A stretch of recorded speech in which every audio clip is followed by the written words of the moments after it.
بسم اللہ الرحمن الرحیم. ناظرین السلام علیکم. میں آپ کا میزبان صابر شاکر وفاقی دارالحکومت اسلام آباد سے کچھ تازہ ترین بلکہ انتہائی اہم معلومات کے ساتھ. آپ کو میں نے عرض کیا تھا کہ یہ ہفتہ دھماکہ خیز رہے گا، بلکہ یہ ہفتہ ہماری توقعات سے زیادہ دھماکہ خیز ہو رہا ہے اور ابھی صرف 2-3 دن گزرے ہیں اور بہت بڑی بڑی خبریں آ رہی ہیں.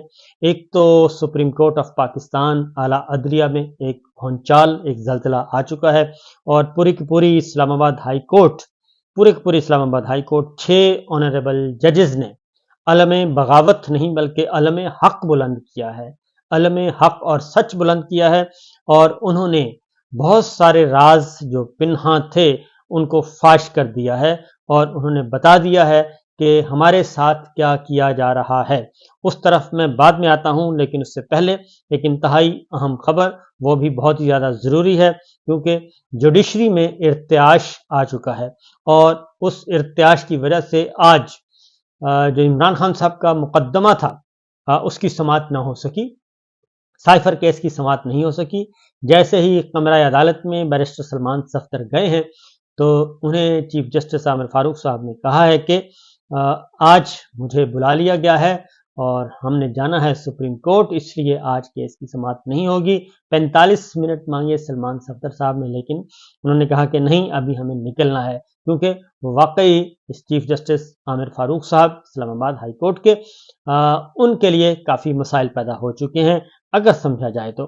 اگر نہ سمجھا جائے تو پھر کچھ بھی نہیں. لیکن 6 آنریبل ججز نے جو ایک اپنے ساتھ ہونے والی ظلم، زیادتی، غیر آئینی، غیر قانونی اقدامات کے بارے میں جو علم حق اور سچ بلند کیا ہے وہ واقعتاً قابل دید ہے اور قابل تحسین ہے. بہرحال دیکھتے ہیں کہ اس کا آؤٹ کم کیا آتا ہے، کیا نتیجہ نکلتا ہے.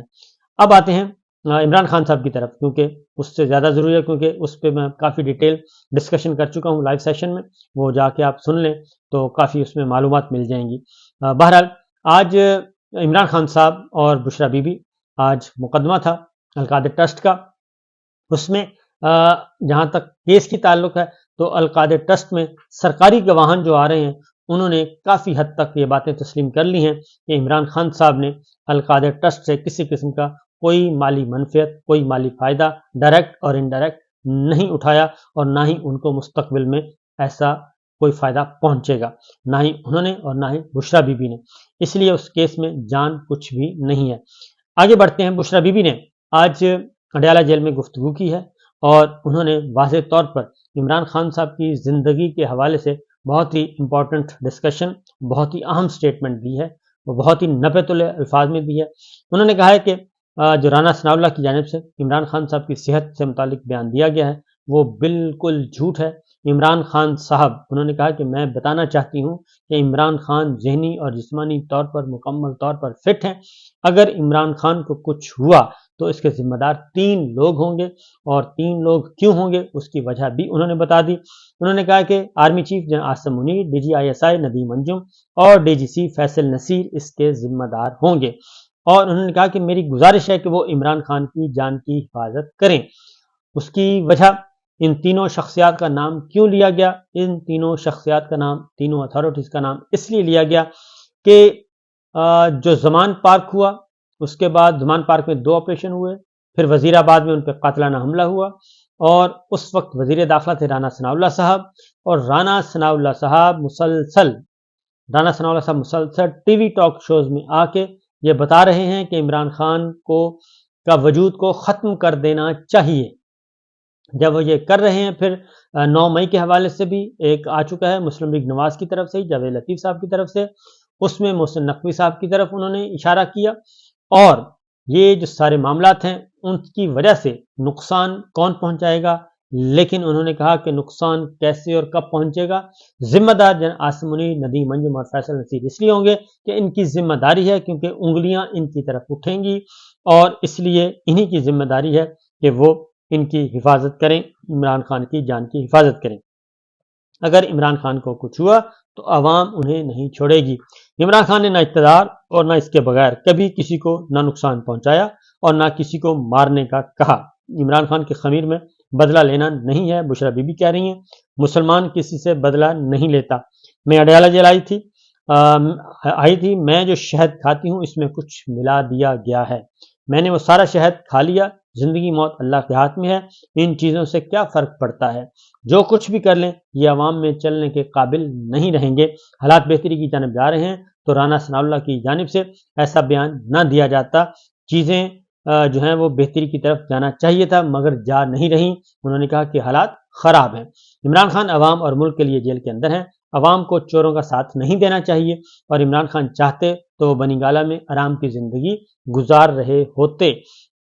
عمران خان صاحب نے بھی اس موقع پہ گفتگو کی ہے اور انہوں نے کہا ہے کہ چیف جسٹس قاضی فائز صاحب سے کہنا چاہتا ہوں کہ عمران خان کی انہوں نے کہا کہ چیف جسٹس قاضی فائز صاحب سے کہنا چاہتا ہوں کہ پاکستان تحریک انصاف کی 25 مئی کی پیٹیشن کو سنا جائے، 9 مئی واقعات کی تحقیقات کے لیے جوڈیشل کمیشن بنایا جائے، اور 9 مئی کے واقعات پر اب تک کوئی انکوائری نہیں ہوئی، اور چیف جسٹس قاضی فائز صاحب جو ہیں وہ CCTV فوٹیج جو ہے وہ ریکور کرنے کا حکم دیں، اور اس کے ساتھ ساتھ انہوں نے یہ بھی کہا کہ جنہوں نے CCTV فوٹیج چوری کی ہے وہی 9 مئی کے ذمہ دار ہیں، اور کرائم کی انفارمیشن چھپانا بھی جرم ہوتا ہے، اور عمران خان صاحب نے یہ بھی کہا کہ 9 مئی کی بنیاد پر ایک سیاسی جماعت 9 مئی کی بنیاد پر ایک سیاسی جماعت کو ختم کیا جا رہا ہے، یہ سب کچھ لندن پلان کے مطابق چل رہا ہے، اور نواز شریف اس کے بیٹوں کو اور مریم نواز اور زرداری کے کیس کو ختم کر دیا گیا ہے۔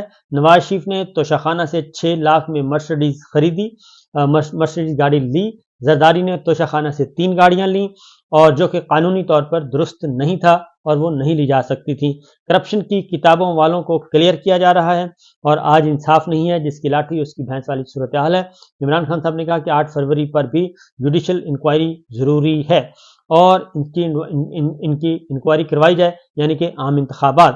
دھاندلی زدہ الیکشن کے باعث صدر، زرداری اور سینٹ الیکشن کی کوئی قانونی حیثیت نہیں، انتخابات میں اکثریت کو اقلیت میں بدل دیا گیا ہے، مجھے جیل میں رکھنا ہے تو رکھیں مگر باقی لوگوں کو رہا کر دیا جائے، یعنی جتنے بھی سیاسی قیدی ہیں عمران خان صاحب نے کہا ہے ان کو رہا کریں، مجھے اگر جیل میں رکھنا ہے تو رکھ لیں، میرا مسئلہ نہیں ہے۔ الیکشن کمیشن جس نے دھاندلی کروائی وہ کیسے انکوائری کر سکتا ہے؟ جیسے اسرائیل دہشت گردی کر کے فلسطین پر الزام لگا دیتا ہے، ایسے ہی 9 مئی کا واقعہ کر کے ہم پر الزام لگا دیا گیا۔ اسد مجید نے آفیشیل میٹنگ میں سائفر بھیجا تھا، اور ڈونلڈ لو اگر رجیم چینج کو تسلیم کر لیتا تو اس کا دباؤ پوری جو بائیڈن انتظامیہ پر ہوتا، جو بائیڈن حکومت پر ہوتا۔ نیشنل سیکورٹی کمیٹی کی میٹنگ میں اسد مجید نے دھمکی کا بھی بتایا تھا، ڈونلڈ لو تسلیم کر لیتا تو بائیڈن حکومت ہل جاتی، ڈونلڈ لو کے بیان پر دوبارہ انکوائری کروائی جائے، امریکی سفیر مجھے ملنے جیل نہیں آئے، جب ملاقات ہوگی تو ڈونلڈ لو کے بیان اور پاکستان میں امریکی سفارت خانے کے کردار پر بات کروں گا۔ اصل سائفر دفتر خارجہ میں موجود ہے، اور سائفر گم ہوا تو وزیر اعظم اپنے آفس کا چوکیدار نہیں ہوتا بلکہ وزیر اعظم آفس کے کچھ سیکورٹی پروٹوکولز ہوتے ہیں۔ اور عمران خان صاحب نے یہ بھی کہا کہ سائفر سے پاکستان متاثر ہوا، کیوں اس پر انکوائری نہیں ہوئی؟ حکومت گرانے کے بینیفیشری حکومت میں بیٹھ کے انکوائری کیسے ہوگی؟ ایک ٹی وی اینکر نے پہلے ہی بتا دیا تھا کہ مجھے 5 فروری تک سزائیں دے دی جائیں گی، مجھے 5 دن میں 3 سزائیں سنائی گئیں، میں تو چاہتا تھا کہ میرے کیسز کی سماعت براہ راست نشر کی جائے۔ عمر ایوب کو قائد حزب اختلاف اور شیخ افضل مروت کو پبلک اکاؤنٹس کمیٹی کا چیئرمین نامزد کر دیا گیا ہے، ہم نے نامزد کر دیا ہے، اب اس پر نوٹیفیکیشن اسپیکر نے کرنا ہے۔ تو رانا ثناء اللہ کے بیان پر یہی کہنا چاہوں گا کہ مافیاز ایسے ہی کرتے ہیں، اور ہم 8 فروری والے ہیں، سیاسی طور پر مقابلہ کرتے ہیں اور یہ مخالفین کا خاتمہ کرتے ہیں۔ پنجاب میں 40 MPs کے فارورڈ بلاک سے متعلق کوئی علم نہیں ہے، مجھے پنجاب کے پارلیمانی لیڈر سے ملاقات کی اجازت نہیں دی گئی، کوشش کروں گا کل پنجاب کے پارلیمانی لیڈر سے ملاقات کر کے تمام معلومات حاصل کروں۔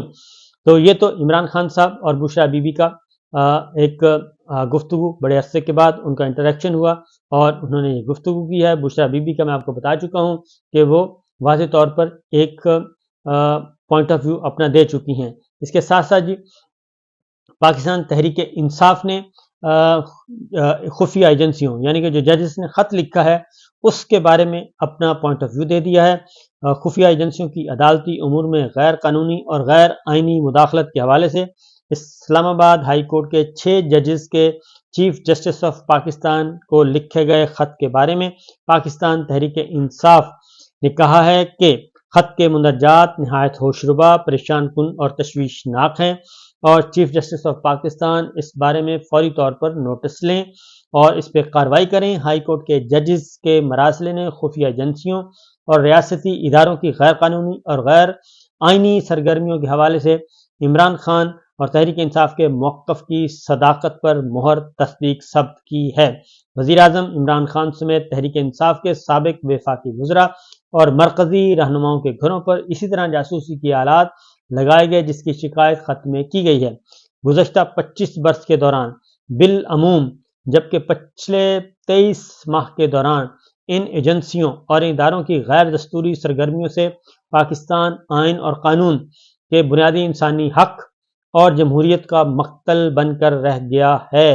انسانی بنیادی حقوق اور جمہوریت کا مقتل گاہ بن کر رہ گیا ہے اور خفیہ ایجنسیوں اور ریاستی اداروں کو بے لگام مداخلت سے عوامی مینڈیٹ پر ملک کی تاریخ پر سب سے بڑا ڈاکہ ڈالا گیا اور عوام کی منتخب اکثریت کو جبراً اقلیت میں بدل کر نشانہ انتقام بنایا گیا۔ پاکستان تحریک انصاف نے یہ بھی کہا کہ دستور اور قانون کی پابند ہونے کے بجائے ان ایجنسیوں اور ان سے وابستہ شخصیات کی جانب سے آئین اور قانون کی مجرمانہ بے توقیری نے پاکستان کو عملاً جنگل کے نظام کے سپرد کر دیا ہے۔ سول سوسائٹی کے ذمہ دار افراد، صحافی، سرکاری حکام، ججز اور صحافیوں سمیت معاشرے کا کوئی طبقہ اور گروہ اس شرمناک مداخلت سے محفوظ نہیں ہے۔ وقت آ گیا ہے کہ ملک میں رائج اس مکروہ روایت کے خلاف فیصلہ کن اقدام کیا جائے۔ ایجنسیوں اور ریاستی اداروں کو دستور اور قانون کا پابند بنایا جائے اور پاکستان تحریک انصاف ہائی کورٹ کے معزز ججز کی معروضات اور ان کی چیف جسٹس آف پاکستان سے استدعا کی اصولی حمایت کرتی ہے اور ان سے فوری طور پر اور فیصلہ کن اقدامات کی اپنی دیرینہ استدعا کا اعادہ کرتی ہے۔ یہ سپریم کورٹ آف پاکستان کو خط لکھے گئے آنریبل ججز اسلام آباد ہائی کورٹ کے اس پہ پاکستان تحریک انصاف کا یہ پوائنٹ آف ویو آیا۔ اس کے علاوہ جو عمر ایوب صاحب نے کہا ہے کہ مجھے عمران خان صاحب سے اجازت نہیں ملی ملاقات کی اور میں عدالتی احکامات پر عمران خان صاحب سے ملاقات کے لیے اڈیالہ جیل گیا لیکن ملاقات نہیں کرنے دی گئی اور مجھے 7ویں مرتبہ عمران خان سے ملنے نہیں دیا گیا۔ ہم اس معاملے کو قومی اسمبلی کے فلور پر اٹھائیں گے اور superintendent Adiala jail Asad Warraich corrupt اور پنجاب حکومت کا ٹاؤٹ ہے۔ یہ حکومت نہیں چل سکتی۔ وزیر داخلہ کے پاس عوامی مینڈیٹ نہیں ہے۔ یہ بیساکھیوں والی حکومت ہے۔ فارم 47 کی حکومت ہے۔ یہ رانا ثناء اللہ پر منشیات کے الزام تھے، ان کو کسی نے بھی ابھی تک کلین چٹ نہیں دی۔ سابق ڈی جی ANF سامنے آ کر معافی مانگیں اور رانا ثناء اللہ کو کلین چٹ دیں۔ یہ بات انہوں نے کی ہے اور اس کے ساتھ ساتھ شیر افضل مروت صاحب نے بھی آج ملاقات کی عمران خان صاحب سے۔ عمر ایوب کی نہیں ہو سکی، شیر افضل مروت صاحب کی ہوئی۔ انہوں نے کہا ہے کہ 9 مئی صاف شفاف تحقیقات کا مطالبہ عمران خان نے کیا ہے اور انہوں نے کہا ہے کہ پشاور کور کمانڈر اور دیگر تنصیبات کی فوٹیج کیوں سامنے نہیں آئی اور اس کے ساتھ ساتھ 9 مئی کی آڑ میں کیا چیزیں چھپائی جا رہی ہیں کہ KP کی حکومت پشاور ہائی کورٹ سے رجوع کرے گی اور اس بارے میں 9 مئی کے حوالے سے میں پہلے ہی آپ کو خبر دے چکا ہوں کہ 9 مئی کے حوالے سے پاکستان تحریک انصاف خیبر پختونخوا میں جوڈیشل کمیشن بنوائے گی پشاور ہائی کورٹ کے ذریعے۔ وہ اس کو دودھ کا دودھ اور پانی کا پانی کرنا چاہے گی۔ آصف علی زرداری کے بے نامی اکاؤنٹس کا معاملہ ختم ہو گیا۔ شہباز شریف کا 24 ارب روپے کا مقدمات ختم ہو گئے۔ نواز شریف کے بیٹوں نے ملک ریاض کو ایون فیلڈ پراپرٹی فروخت کی، یہ شیر افضل مروت صاحب کہہ رہے ہیں اور یہ سب کچھ انہوں نے بتایا ہے عمران خان صاحب سے ملاقات کے بعد۔ اسی طریقے سے بیرسٹر گوہر کی بھی عمران خان صاحب سے ملاقات ہوئی اور انہوں نے بھی بتایا باہر آ کے کہ 190 ملین پاؤنڈ 7ویں گواہ پر جرا ہو رہی ہے اور گواہ نے عدالت میں مان لیا ہے کہ سرکاری طور پر سرکار کو کوئی نقصان نہیں ہوا۔ یہ میں آپ کو پہلے ہی بتا چکا ہوں کہ سرکار کے گواہ یہ مان چکے ہیں کہ عمران خان صاحب یا بشرا بی بی کو القادر ٹرسٹ میں کسی قسم کا کوئی فائدہ نہیں ہوا۔ اور KP میں جی فیض الرحمان اور شفقت ایاز کا نام فائنل کیا گیا ہے اور اگر کوئی اعتراض ہوا تو علامہ ناصر عباس ہوں گے۔ زلفی بخاری کا نام فائنل ہوا ہے، زلفی بخاری نہ ہوئے تو پھر راجہ علامہ ناصر عباس ہوں گے اور فیض الرحمان اور شفقت ایاز ٹیکنوکریٹ پہ اعظم سواتی صاحب، نور القادری بھی ایڈیشنل کے طور پر ہیں. ڈونلڈ نے جو بیان دیا ہے اس کے متعلق کوئی میٹنگ نہیں ہوئی. ہم نے مطالبہ کیا تھا کہ اسد مجید کے موقف پر واضح طور پہ کوئی چیز سامنے آنی چاہیے. یہ ہے صورتحال جی. اجازت دیجیے. اللہ حافظ.